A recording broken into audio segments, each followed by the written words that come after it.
When I was young, I didn't really know what I was going to do when I got older. People kept asking me, but then eventually I thought that the idea of inventing things would be really cool. And the reason I thought that was because I read a quote from Arthur C. Clarke, which said that a sufficiently advanced technology is indistinguishable from magic, and that's really true. If you go back, say 300 years, the things that we take for granted today would be you'd be burned at the stake for. Being able to fly, being able to see over long distances, being able to communicate, and having access to all the world's information instantly from almost anywhere on the earth. This is stuff that really would be magic, or would be considered magic in times past. In fact, I think it actually goes beyond that, because there are many things that we take for granted today that weren't even imagined in times past. They weren't even in the realm of magic. So it actually goes beyond that. So I thought, well, if I can do some of those things, basically if I can advance technology, then that's like magic, and that would be really cool. And I also had sort of a slight existential crisis, because I was trying to figure out what does it all mean? Like, what's the purpose of things? And I came to the conclusion that if we can advance the knowledge of the world, if we can do things that expand the scope and scale of consciousness, then we're better able to ask the right questions and become more enlightened, and that's really the only way forward. I think about what technology solution is necessary in order to achieve the particular goal, and then try to make as much progress in that direction as possible. I think being a multi-planet species and being out there among the stars is important for the long-term survival of humanity.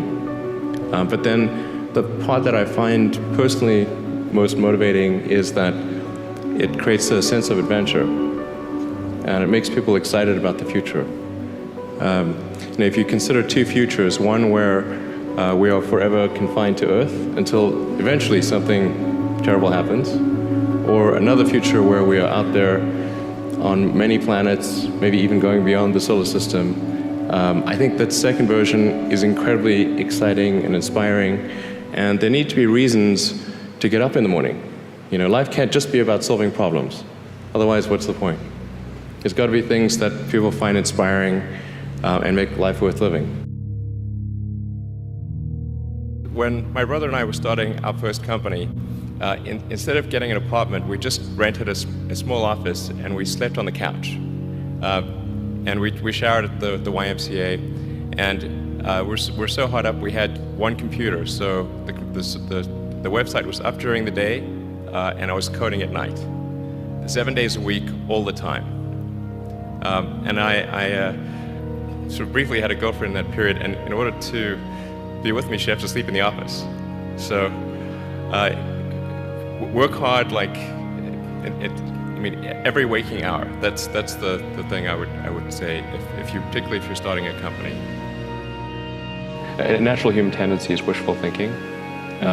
So a challenge for entrepreneurs is to say, well, what's the difference between really believing in your ideals and sticking to them versus pursuing some unrealistic dream that doesn't actually have merit? And that is a really difficult thing to tell you. Can you tell the difference between those two things? Right. So you need to be sort of very rigorous in your self-analysis. I think certainly extremely tenacious, and then just work like hell. You just have to put in 80 to 100 hour weeks every week. All those things improve the odds of success. Or how do you think about making a decision when everyone tells you this is a crazy idea? Or where do you get the internal strength to do that? Well, first of all, I'd say I actually think I feel fear quite strongly. So it's not as though I just have the absence of fear. I feel it quite strongly. But there are just times when something is important enough, you believe in it enough, that you do it in spite of fear. People shouldn't think, well, I feel fear about this, and therefore I shouldn't do it. It's normal to feel fear. So you just feel it and let the importance of it drive you to do it anyway? If you just accept the probabilities, then That diminishes fear. Drive overrides fear. It's about believing in the future and thinking that the future will be better than the past. And I can't think of anything more exciting than going out there and being among the stars.